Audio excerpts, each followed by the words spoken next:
Welcome back, everyone. While you're getting seated and we're closing the doors, if I could just make one comment to try and smooth over a few things from the end of the last talk.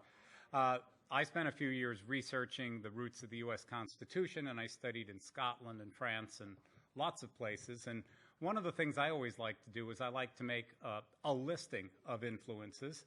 You know, it might be from 1 to 10 or 1 to 20. I didn't ever 100% exclude any groups.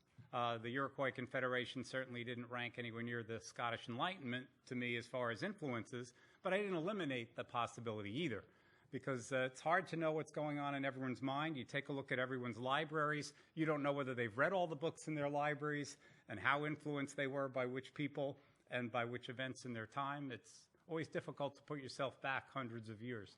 So I just thought I'd make that one comment. I'd also want to point out that we've instructed the hotel to absolutely, positively lock the doors when we leave after this talk. I'm leaving my computer here. That way you don't need to go back to your rooms. You can go straight down to the concierge desk downstairs so we can get to the Constitution Center on time. And you won't miss 1 minute of the valuable talk that you're about to hear, right? Okay, so it's now my great pleasure to introduce our next speaker. Now, I'm at a slight disadvantage. I haven't known the next speaker for 20 years, as some of our other introducers have known the speakers following them. But Thomas Doerflinger is a well-known American historian. He is the recipient of the Bancroft Prize in History. He was an MCEAS dissertation fellow at Harvard University. He was trained as an historian at both Princeton and Harvard. His books include Vigorous Spirit of Enterprise, Merchants and Economic Development in Revolutionary Philadelphia, and Risk and Reward, Venture Capital in the Making of America's Great Industries.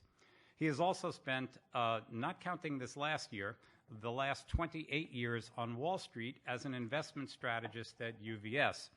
And I think he appears pleased to be done with that challenging work and to be back in academia here addressing us all here. So it's a great pleasure to introduce Thomas Doerflinger to all of you. Thank you.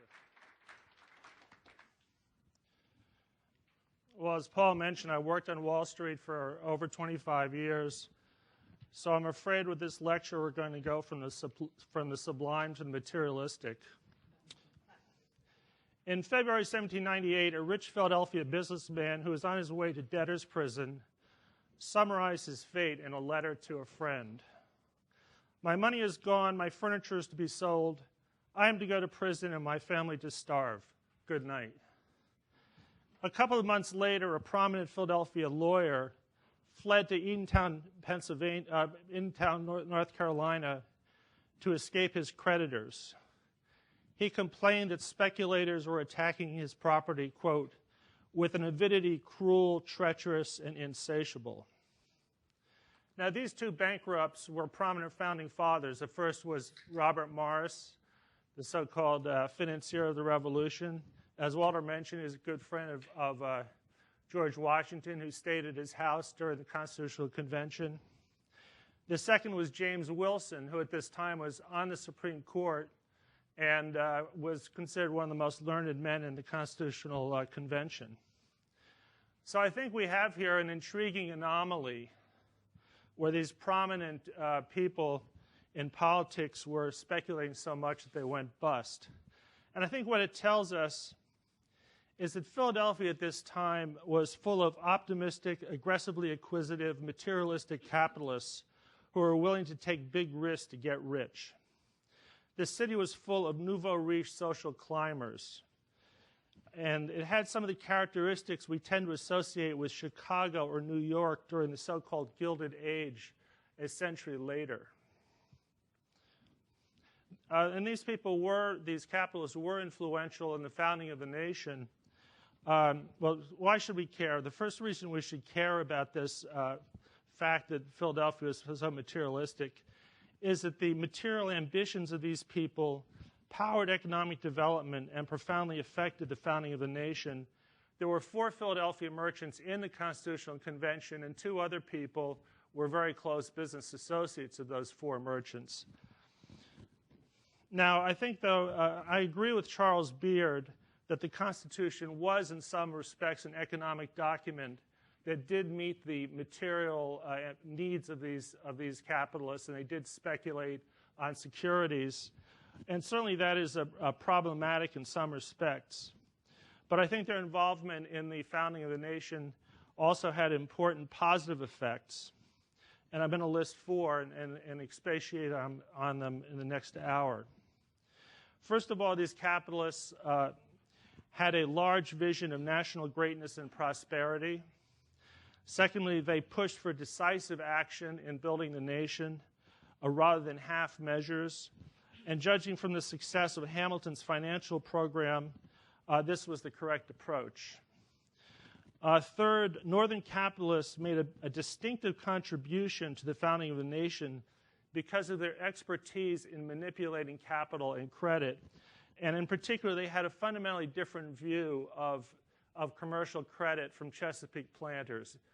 The mentality of someone like Robert Morris with respect to credit was fundamentally different from James Madison. And finally, merchants saw a parallel between the growth of the U.S. and their own enterprises. They believed it was critical for the nation to establish strong credit in global markets, much as an individual merchant needed to do. And their business benefited in the 1780s and 1790s from strong credit for the United States as a whole. So just reiterating those very quickly, a large vision of national greatness, pushing for decisive action. They had a distinctive contribution because they were at home with credit, and they saw a parallel between their own businesses and the nation as a whole. And I would argue, finally, that those results, the results compare very favorably with a more recent effort to create an economic union, namely the European Union that we see now being created, which is struggling because it lacks some of the elements that were created by the Constitution in terms of a united financial system and also decisive action to quickly create a united financial system. Now, you should all have a handout like this. It says commercial credit in late 18th century, commercial capitalism in late 18th century Philadelphia. If you turn to the second page, you see there the Philadelphia market region, and the big black dot in the middle is Philadelphia. Now, one thing about Philadelphia, if you're a merchant, was it actually did not have a very good port. It was up the Delaware River, and there were two problems. It was a lot colder then than it is now, and the river froze up in the winter. And secondly, it was shallow. So you actually, if you were a merchant, you had a ship going to England or Jamaica or wherever, you had to pay a pilot to help you get down the river so you didn't get stuck on the sandbars. But the position of Philadelphia was positive in the sense that it was in the middle, as you see there, of 4 colonies or states, which gave it a lot of access to different regions, many of them via water, which was much cheaper in that time than via wagons.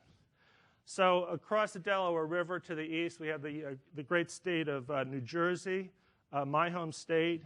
Northern New Jersey was very fertile, and South Jersey had pine barrens that produced a lot of iron. There was bog iron in South Jersey that produced iron. To the west, obviously, we have Pennsylvania, and eventually that trading area reached all the way to Pittsburgh and gave Philadelphia merchants access to the Ohio Valley. But also to the south, we had the Delmarva Peninsula, Delaware, and the eastern shore of Maryland, and also northern Maryland. So that's, a large area, much of, again, which could be reached Philadelphia merchants could reach it, or farmers could reach Philadelphia by water. In fact, there were actually shallop ferries that regularly went between various parts of this region at Philadelphia. Now, actually, if you look at that map, you'll see one of the reasons why Philadelphia eventually declined, which is on the left side there, that big river that looks sort of like a Y at the top. That's the Susquehanna River. And eventually it drained trade from this area. Instead of going east toward Philadelphia, it went down the river to the Chesapeake Bay and to Baltimore. And Baltimore was sort of a nothing town in 1760, but it exploded in growth between about 1770 and 1800. Now, of course, what the Philadelphia merchants exported was the output of farmers. And there's a big debate among historians of early America about how self-sufficient the farmers were. And some people have argued that early American farmers were subsistence farmers who depended on family labor, did not produce much of a surplus, and were mainly involved in markets to buy necessities, not luxuries. Now, I think this paradigm may work for New England, and of course, the New England historians are very imperialistic, and I think whatever is true of Massachusetts was more or less true of the rest of the at least of the North. But actually, there are two fundamental differences between New England and the Mid-Atlantic region. First of all, the Mid-Atlantic region produced products that could be exported, particularly flour and wheat. And secondly, and very importantly, throughout the colonial period and up until 1800 and beyond, you had lots of immigrants. So there's a lot more free labor and hireable labor in the Mid-Atlantic region than in New England. So the fact is that farmers in this trading area were actively involved. They were not subsistence farmers. They're actively involved in the market, both in selling commodities, in hiring people, employing labor in various ways, and as consumers. Now, a key characteristic of the farmers and the farms was their extraordinary diversity. On the basis of tax lists and other records, one historian, James Lemon, sketched out a hypothetical 125-acre farm in Chester County, pretty close to Philadelphia in the late 18th century. And again, this is sort of an archetypical farm, but it's kind of interesting what he thought was on it. 8 acres would be planted in wheat, 2 in rye, 4 in oats, 2 in barley, 2 in buckwheat, and 8 in Indian corn, and all of that together produced 345 bushels of grain per year. It also produced flax or hemp, potatoes, fruit, hay, other vegetables, and then it also had a lot of livestock. 7 cattle, 3 or 4 horses, 8 swine, and 50 sheep. So if a farm like this could generate cash through a variety of ways, they could produce, obviously, exported products like wheat, flour, pork, and flaxseed. They could sell products for local consumption at the famous markets in Philadelphia. There's a big market on Market Street and also one which still exists on 2nd Street. They could sell there things like vegetables, fruit, and dairy product. And then also farmers could sell their services, especially during the winter and the off-season. They could chop lumber for ironworks, which I'll describe in a second, and provide hauling services with their wagons and oxen and horses for ironworks. Now, to do all this, they did need labor beyond their own families. And this is a fundamental difference from the typical New England farm. And the labor force that they assembled has been called by one historian a motley crew, assembled from the following. Obviously, family labor, also perhaps the sons of neighbors, indentured servants. Some slaves were in the countryside. In the later 18th century, there was sort of free labor floating around, especially Irish workers who went between working for ironworks, working on canals, and working for farms. And then there's also something called cottagers. A cottager was, that's sort of a British term, but somebody who lived on your farm in his own little house, had his own small plot of land, but worked for you part of the year as well. So from these varied sources, farmers did generate a very decent income. So how did they spend it? Well, they did, in fact, buy quite a few luxuries imported from England. And this is a constant theme of hand-wringing, especially by rich people who were sort of worried about how well these poor people were living. But before the Revolution, there was a lot of hand-wringing about luxuries being imported from England that were sapping the virtue and patriotism of the populace. They were worried that America was falling into a trap of affluence and ease.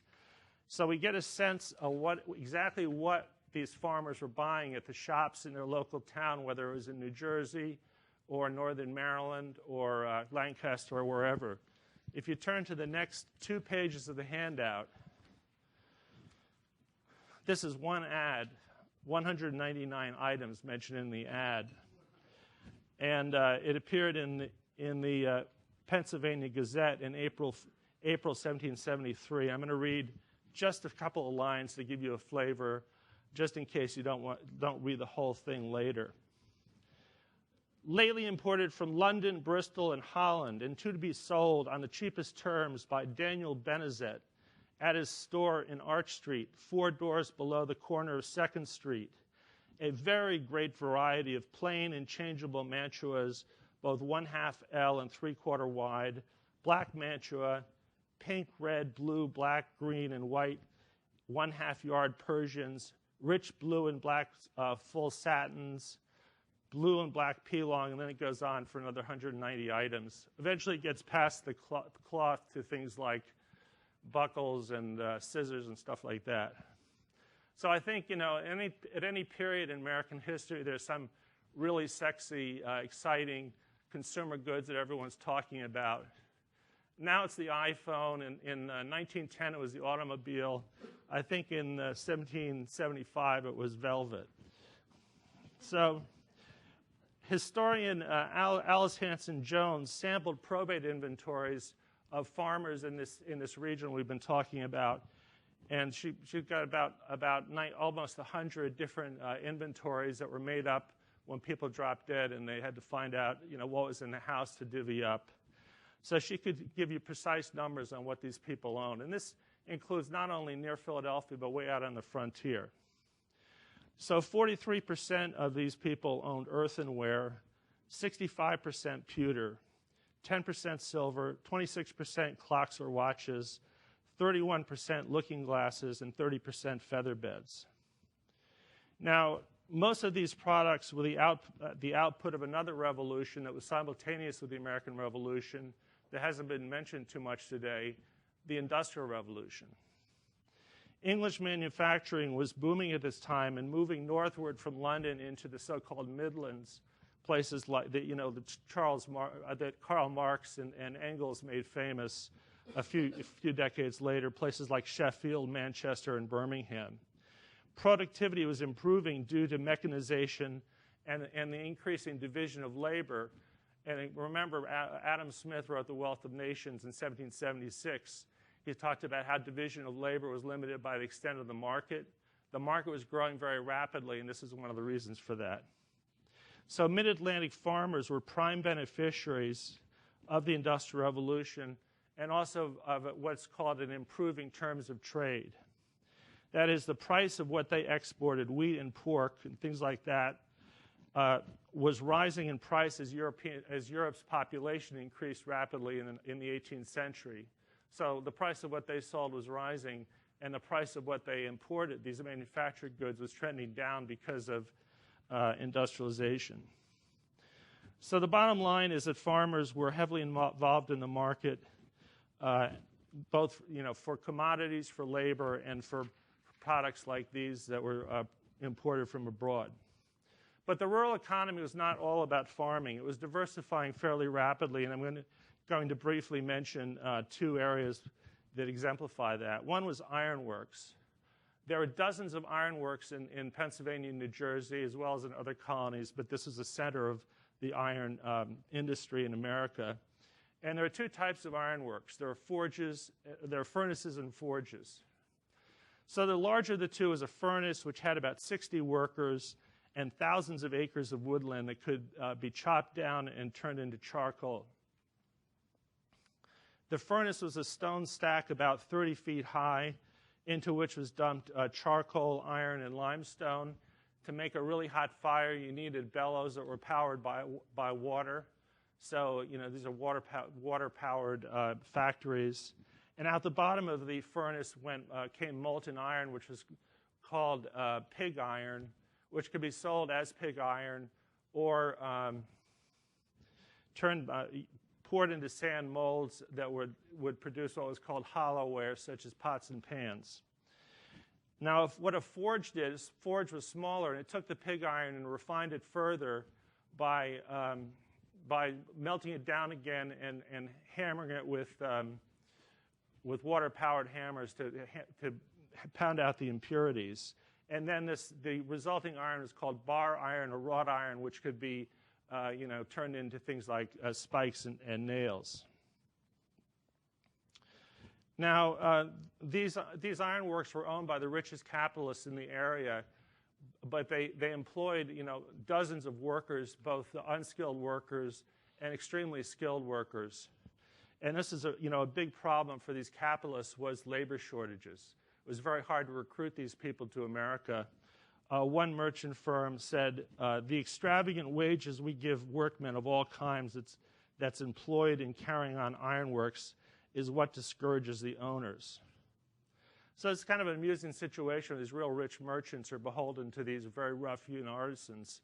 And one of the solutions they came up with to this labor shortage was to recruit skilled workers from England and from Europe, also Germany, and engage those workers to train slaves to be skilled iron workers, which was done on a pretty large scale. And there are many skilled slave forgemen in early America. Here's an example of this process at work. The owners of Windsor Forge struck a deal with 4 slaves, Adam, Black Bosun, Archie, and Yellow Bosun, where they said if these 4 people, if they made 100 tons of bar iron within 1 year, Adam would earn 39 pounds, and his assistants would each make 2 pounds, 12 shillings. And also, once Adam taught the art and mystery of being a finer, which is a forgeman, to 2 other Negroes, Adam's son could go free. So the slave's son could go free. And what this reminds us of is that slavery was a labor system that was adjusted a great deal according to the needs of production. It was quite a flexible system. And also in certain situations, resourceful slaves could cut quite a favorable deal with their owners. Now, another area of production outside of just producing crops in the countryside is cloth production. Most farmers, as I mentioned, produce wool or flax. I'm going to focus on flax, just briefly. Some of the flax that was produced was used to produce flaxseed, which was sent to Ireland by specialized merchants I'll talk about in a second. The rest of the flax is laid out in fields and rotted to loosen the fibers, which were then collected. Then several local women were paid to spin the fibers, these flax fibers, into yarn.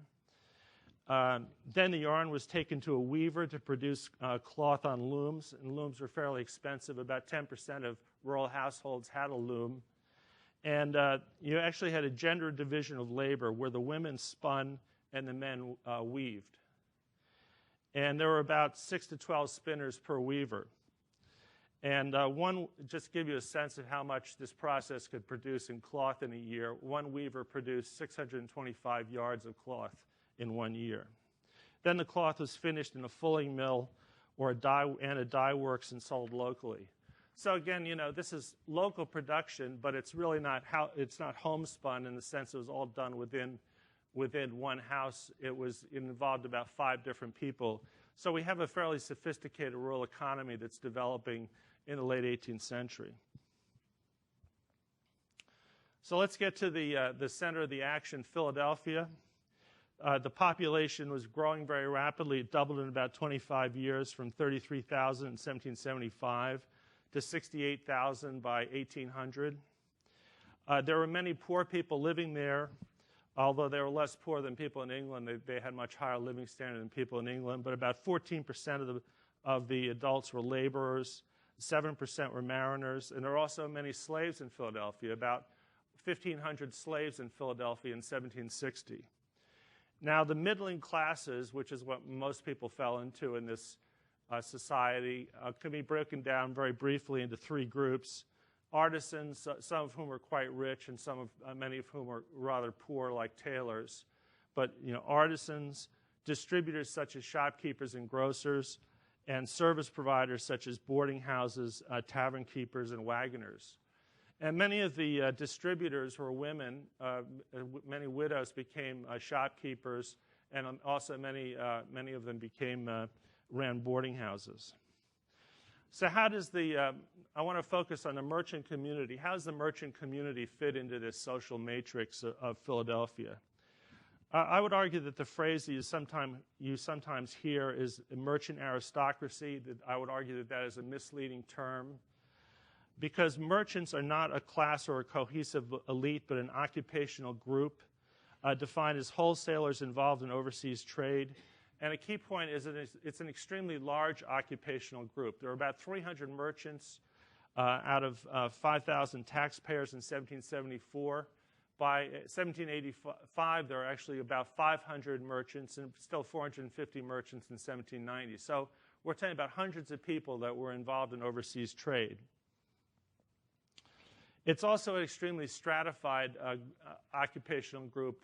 There's a restricted group of really rich merchants who dominated trade, and then many middling merchants who were struggling to get rich. Here are two metrics that show that this is definitely true. Just 11 firms with about 20 merchants in them handled a quarter of all the shipping that came into Philadelphia in the decade before the Revolution. So again, that's about maybe 20, 30 merchants out of 300 controlling about a quarter of the trade, not the trade, of the shipping coming in. After the Revolution, if you look at the goods coming into Philadelphia in the 1780s, 57 firms with maybe 80, 90 people controlled half of all the merchandise coming into Philadelphia. So the other half goes to the other 300 or 400 merchants. Now, a separate concept from the merchant community is the Philadelphia upper class. These are the people who wrote the checks for the library company and the other philanthropic activities you've been hearing about. I would argue that about the 50 richest merchants were part of the upper class of Philadelphia, the social elite, and the rest of it was comprised of professionals and gentlemen. And here's a telling statistic that quantifies this. In the 1789 tax list, they showed the value of all the houses people lived in, whether they owned the house or rented it. And there were 89 grand townhouses comparable to the Powell House, which you see in the handout on page 5. If you turn to page 5, you can go to the Powell House. If you sneak out of the museum, you can go over to the Powell House. It's at 3rd Street. And this is the house of a rich gentleman who was a friend of George Washington. Washington spent a lot of time there. So again, there were about 82 grand townhouses like that. Only 34 were owned by active merchants, another 16 by retired merchants, and the rest by other people, by these gentlemen, and which would be basically people who were, in most cases, independently wealthy. And some of the characteristics of these gentlemen, first of all, very importantly, they were not trading actively. They were not accepting the risks of trade that active merchants faced. They were more likely to have gone to a college, like the College of Philadelphia, or to gone to Princeton. Many of them married into Chesapeake families. And before the Revolution, many of them had lucrative offices associated with the Penn family.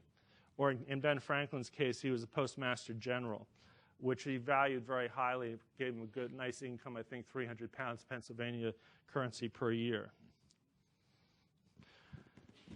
So in summary, only some merchants were rich, and they combined with gentlemen and a few rich professionals to constitute the upper class. And the rest of the merchants were sort of the upper end of the middle class, trying to get into the upper class in many cases. Now, the Philadelphia upper class was notorious for being ostentatious and extravagant. In 1795, Isaac Weld, who was a sort of dyspeptic traveler, went around assessing America. He said, amongst the uppermost circles in Philadelphia, pride, haughtiness, and ostentation are conspicuous.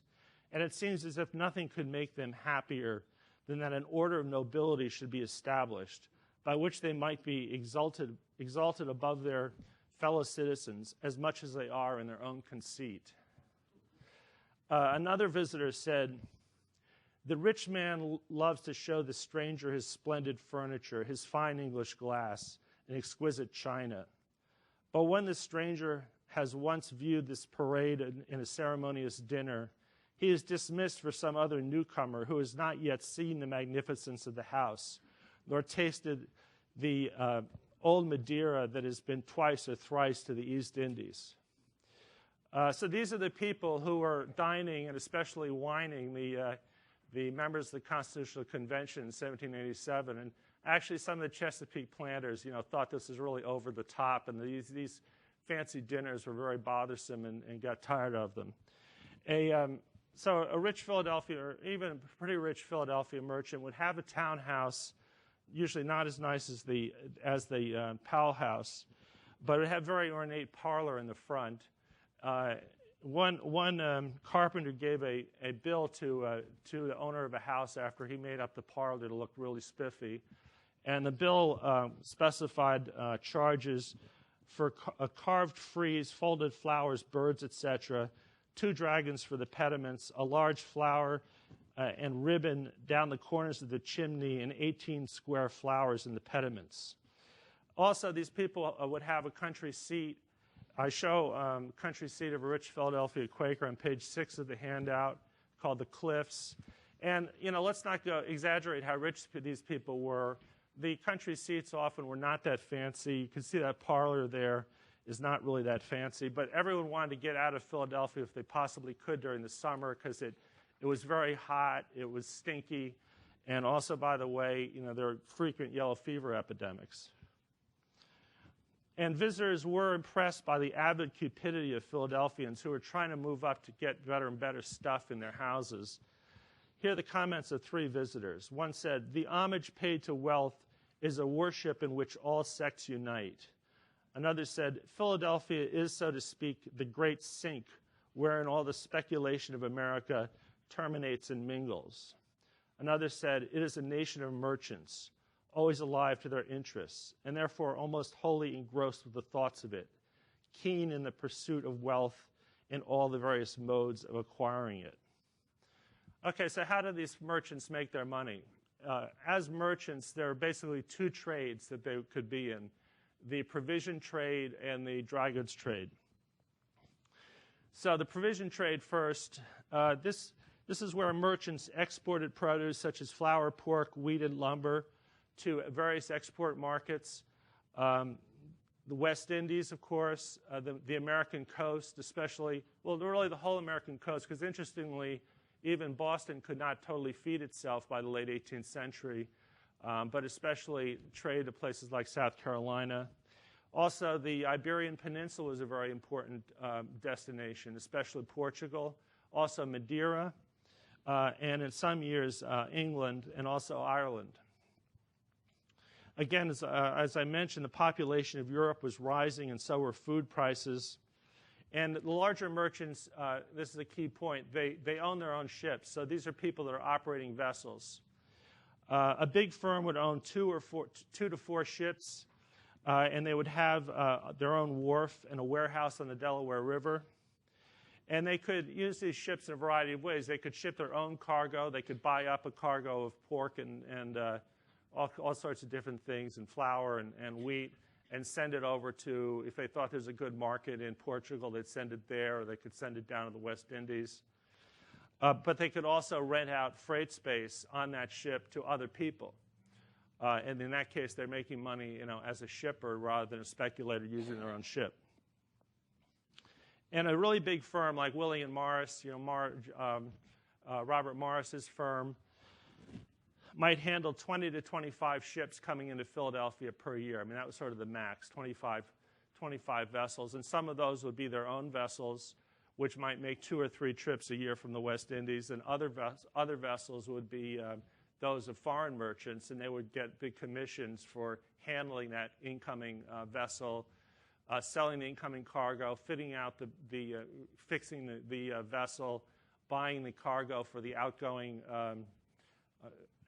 trip, etc. Now, a small firm in the provision trade that could not afford its own vessel yet would be operating only on commission, trying to generate the money to be able to afford their own vessel.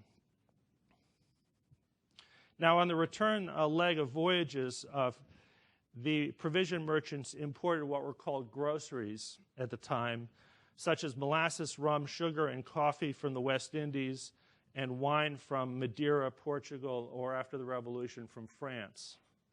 And they were sold either directly to these rural shopkeepers or else to grocers, who in turn sold to shopkeepers.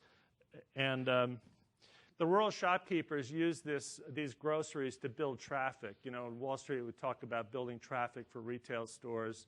And in a way, these are like the Starbucks of the 18th century, because people came in for the groceries. One shopkeeper wrote to a merchant, he said, "Sugar, tea, coffee, and some other trifling things is only the one thing that brings the store customers. Especially if we have good sugar, tea, and coffee, then we will soon have the town's custom." Now, obviously, there are a lot of risks in this trade. Hurricanes, wars, bad debts, sending provisions to a glutted market. See, one of the fundamental things about capitalism in this time is that the time to communicate was exactly the same as the time to send a cargo.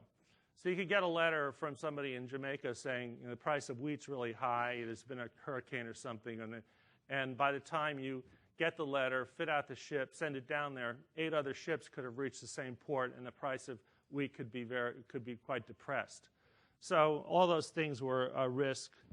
Now, one specialized part of the provision trade is shown on page 7, which is the flaxseed trade with Ireland.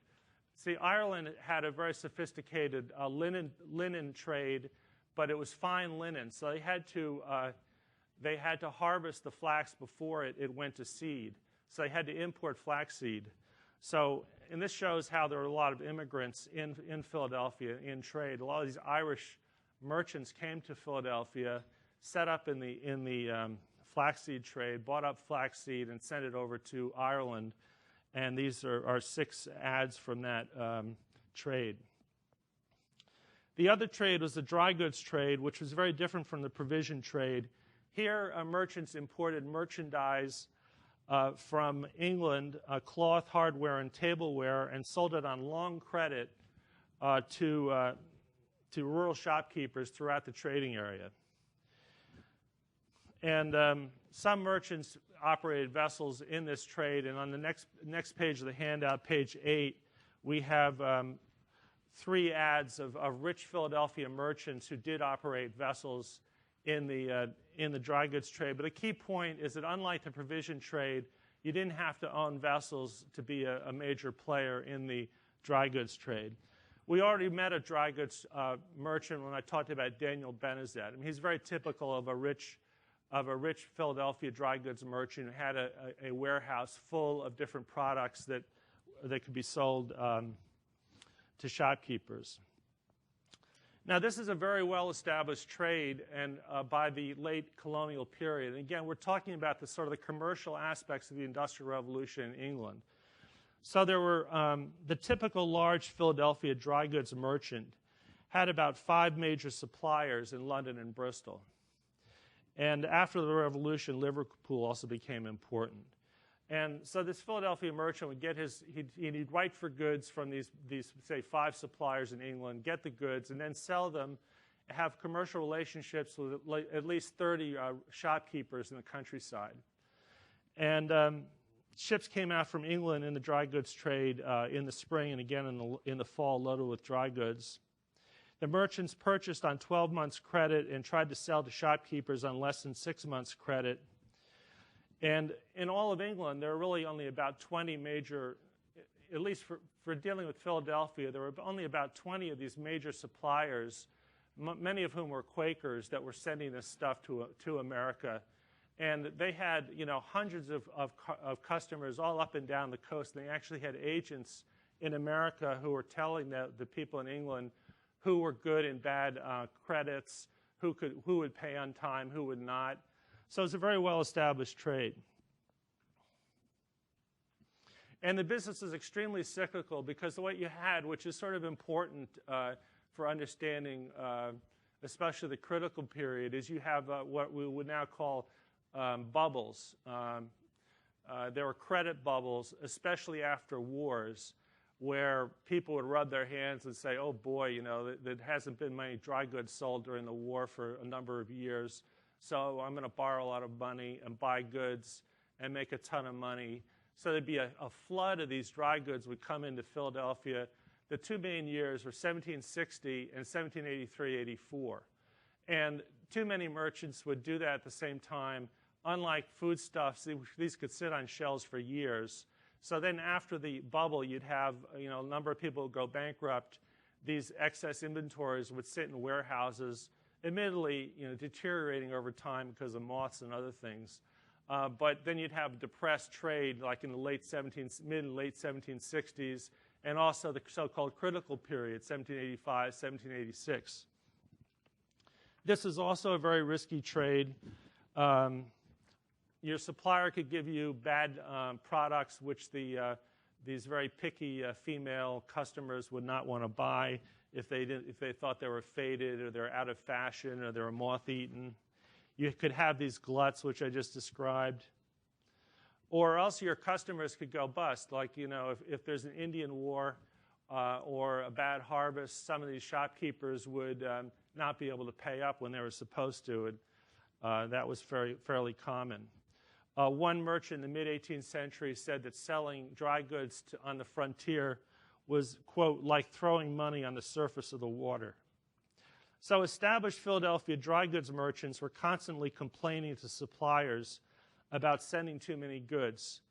Here are two quotations. One merchant said, he said, again, this is a merchant in Philadelphia writing his supplier in England, said, the merchants in England are such fools that if they can possibly get credit for the goods, they will be shipped so long as the people are rogues enough here to write for them when they know they can't pay for them. Another very rich Anglican merchant said, I am in hopes for the time to come you will be more careful to whom you trust. These young fellows may appear brisk and industrious and appear to be thankful for your trusting them, but on their arrival here are soon seized with the distemper that our climate is so subject to, viz. Upstarts. Now, how specialized were these merchants in one or the other of these dry goods trades or provision trade? There are two trends I would just point to quickly. You had increased specialization over time, more specialization in 1790s and 1740s. And also, if you're a really rich merchant, you had more capital employed, you're more likely to be diversified in both trades, whereas little merchants could only be in one trade. Now, I think a key concept is to understand the relationship between social mobility, the large size of the merchant community, and the high risk of being a merchant. It was not too difficult to become a merchant, which is why there were so many of them. Just get some trade, get some credit in England, you become a merchant. And you show up in the tax lists and city directories as a merchant. But as I said, most of these merchants are pretty small. There are only around 50 very rich merchants among 3 or 4 or 500 people. But high business risk led to much upward and downward mobility. Established merchants could not prevent newcomers from getting credit in London and competing with them. And speaking as a Wall Street investor, I would say that most merchants, even if they were pretty big, had what I would call a weak franchise. Warren Buffett talks about buying companies that have a moat around them. Very hard to compete with them, like Coca-Cola's brand. In this period of commercial capitalism, not very many companies had a really strong franchise. Here's some evidence about the social mobility, ability to go up and down in the commercial world in 18th century Philadelphia. Of 66 people who were merchants in 1774, 22 were retailers, artisans, or mariners, i.e. a lower occupation in 1756. So that's a third of them had been lower occupation. Of 140 merchants in 1785, 51 were in a lower occupation in 1774. So it was possible to move up. And you also have this phenomenon. I mentioned the Irish merchants coming in the flaxseed trade. you have a lot of immigrants coming in throughout this period, and some of them become very successful merchants. They have the disadvantage of not knowing the Pennsylvania market very well, but they know the foreign markets extremely well because that's where they're from. The best example of this was the French sea captain Stephen Girard, who eventually became one of the very richest people in all of America. He had a net worth in 1781 of $1,700. It compounded at about 32% a year, and actually up to through 1802. By 1795, his about $2,000 in 1781 had gone up to $200,000. As was mentioned earlier by Walter, both Robert Morris and James Wilson were immigrants.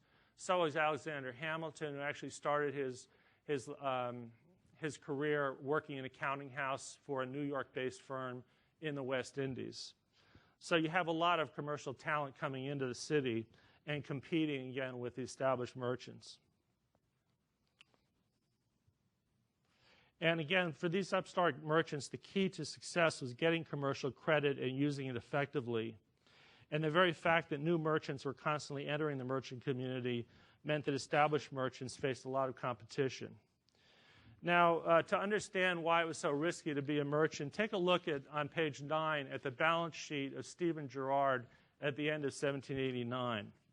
If there was an annual report for his business, this is what it would have looked like at the end of 1789. At this time, Stephen Girard was an up-and-coming, successful provision merchant.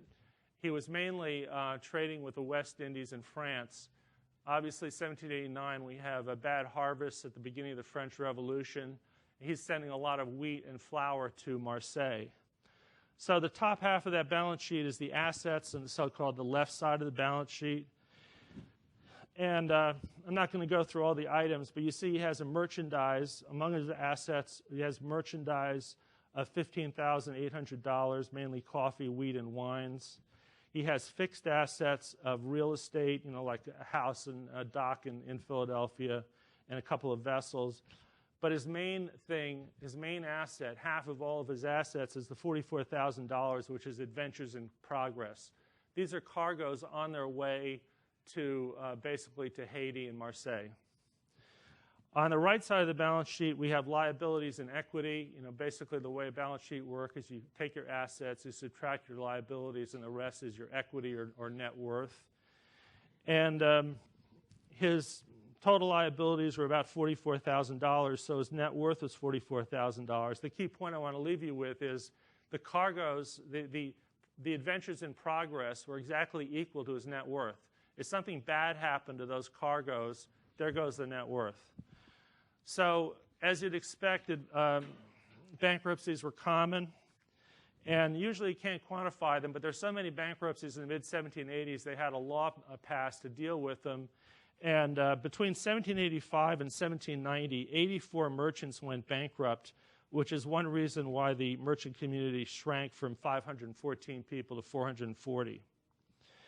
So merchants, and this is a key point which professors may not fully appreciate because they have tenure, but merchants were tormented by financial risk. One merchant said he was, quote, loaded with care and trouble. Another said his father had lived a life of care and anxiety.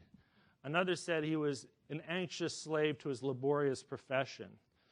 It was said of another merchant, George Clymer, he disliked trade from its peculiar precariousness in the necessary dependence which the merchant must place in the honor and integrity of others, thereby removing to a certain degree the conduct of his affairs beyond his control.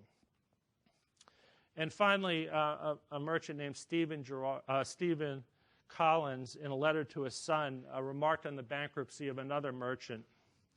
He said, this is a lesson every day to learn by and shows the necessity of a strict economy, frugality, and industry. This is a hard-hearted, iron-fisted, and inhospitable world, and too many is caught in its snare. Now, the high risk of the established trades led to two key characteristics of these capitalists.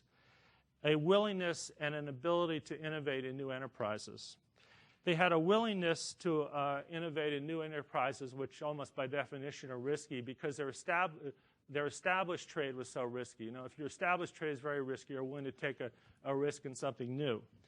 Stephen Girard wrote, "Since I have not as much as I desire, it seems necessary to me to take some risk or remain always poor." Another merchant said, "Poverty is the mother of invention." They also had the ability to take risks because, you know, they had mobile capital that could be shifted into new areas, and they were expert at appraising risk and keeping track of their assets spread across the Atlantic world from Lisbon to Pittsburgh to Jamaica. Now, I think that it's useful, you know, in assessing what was not unusual about the merchants to compare them quickly with planters in Virginia, because of course in the 1790s and beyond there was a lot of friction between the Federalists and the Democrats that were associated with Virginia. So I'm going to lay out 7 hypotheses or just ideas about how they were different and similar to the Chesapeake planters. One argument might be the merchants were different because they did not own slaves. This is definitely not true. In 1774, of 296 merchants, 99 actually did own slaves. So a third of these merchants owned slaves, and half of them owned slaves and or indentured servants. You also might argue that merchants were more meticulous business managers. I also don't think that's true because many planters were actually very meticulous managers. They had, you know, thousands of acres, and in some cases owned dozens or hundreds of slaves. They had to employ overseers. You could also argue that merchants were more frugal and austere. I think that was true of some Quakers, but was definitely not true of the really rich Anglicans like Robert Morris. Now, what I think is true is they had fundamentally different attitudes toward credit, that is, toward borrowing. As I've been emphasizing, merchants embraced credit as a way to get rich. On the other hand, many planters, including Thomas Jefferson, viewed debt as a burden and a risk, having fallen into debt to British merchants, often for buying too many. You know, the planters in Virginia dealt with London or Scottish merchants and bought consumer goods from them, and sometimes they bought too many and got into debt, and they got nickeled and dimed to death by the merchants in England. Another thing is that the merchants were much more likely to be upwardly mobile because rich planters were usually third or fourth generation wealth, and by the late 18th century, obviously most of the land in the eastern part of Virginia had been parceled out, and there was a limited amount of land, so social mobility is difficult to generate. On the other hand, social mobility in Philadelphia was based on commercial credit, which was infinite. It's also true that merchants had more mobile capital. It was not all tied up in land, and they were also, as I've discussed, more willing to take risks. Now, one example of merchants' willingness to innovate was what I call the entrepreneurial efflorescence, which is basically, after 1775, merchants led a broad-based economic innovation that pushed toward economic development. The leader of this, of course, is Robert Morris. He sort of became the big shot immediately in the Continental Congress Secret Committee of Commerce in the first 3 years of the war. And he set up a network to trade between the U.S. and France via Martinique. So this network is sending commodities to France via Martinique, things like tobacco and indigo, and then bringing back war supplies.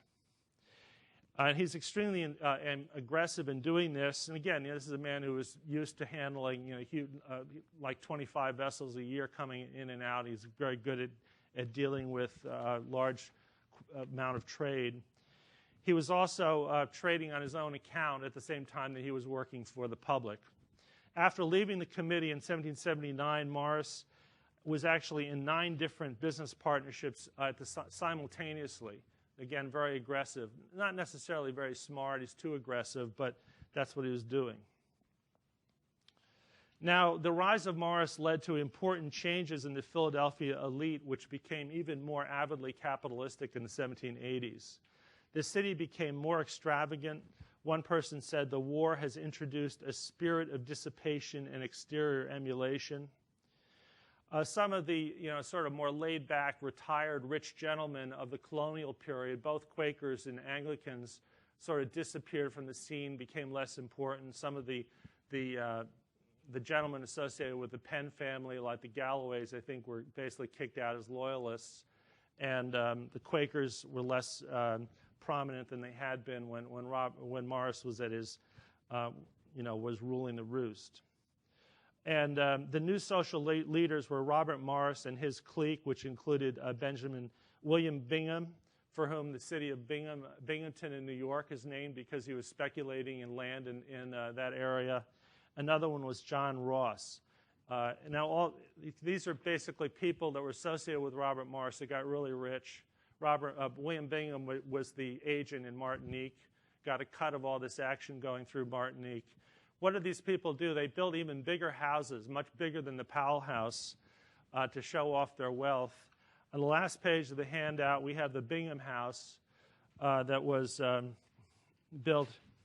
And you can see it's got huge gardens and it's set back from the street, and really emulating the fancy houses in Mayfair in London.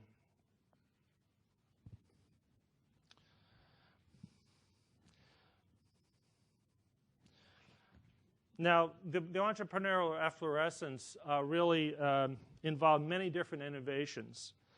New trade routes were opened up, such as the China trade, and the Philadelphia merchants got involved in the tobacco trade between France and the Chesapeake. Trade became more specialized after the war. You got specialized flour merchants and lumber merchants. Very important was the development of banking, which really transformed commerce and finance, because you could take debts that were owed you. If you look at Stephen Girard's balance sheet, he has notes and bills. You could take a note or a bill, money owed you, and discount it at the bank and get liquidity fast. Also, aggressive speculation in public securities, which Charles Beard wrote about, building canals and turnpikes, and encouraging manufacturing.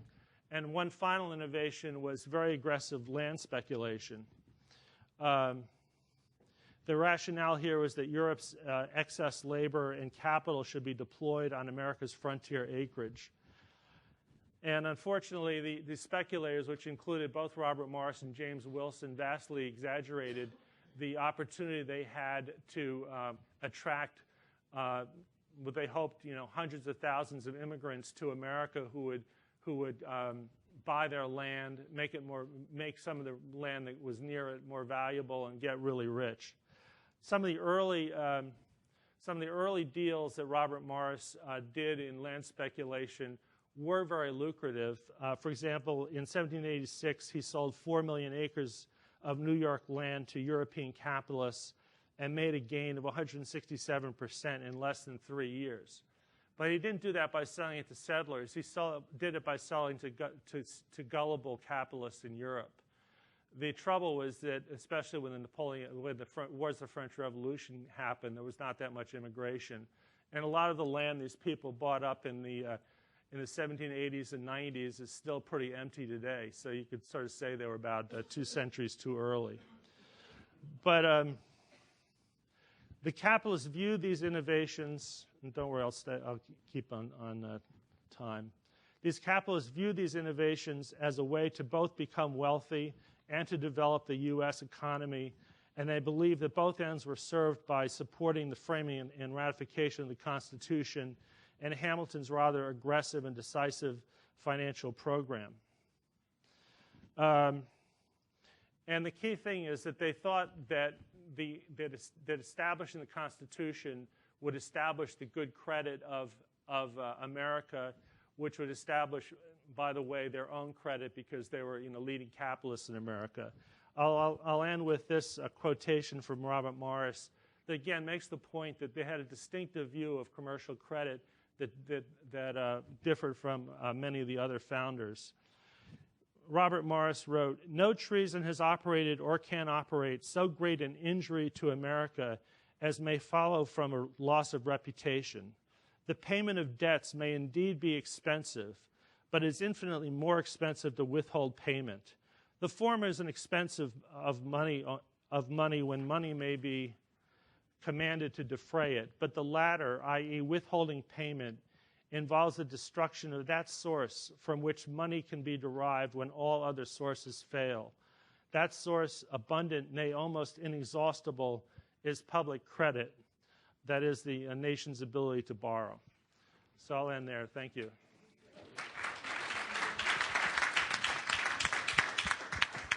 We have time for a few questions. Yes. So given London is the center of credit, and as we move into the revolutionary period, did the credit flow right up until the break, and then were some merchants unable to continue? Was there a great culling out? Yes, really trade was very severely disrupted by the revolution. And you look at the books of Philadelphia merchants, in many cases they sort of peter out in 1776 and don't start up again until 1783. And that's one of the reasons that Robert Morris was so lucky, because he could use the public balance sheet to generate liquidity and capital to do his own trading. Another question? Way in back.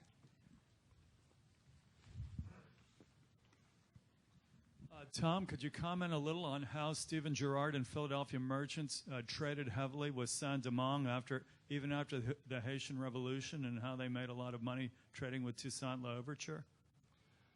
I don't know too much about that, but I mean, I actually know something about Stephen Girard's trade at that time. And before the Haitian Revolution, he was trading with Saint-Domingue. And after 1793, it shifted. He continued to trade, but out of more with Port-au-Prince than with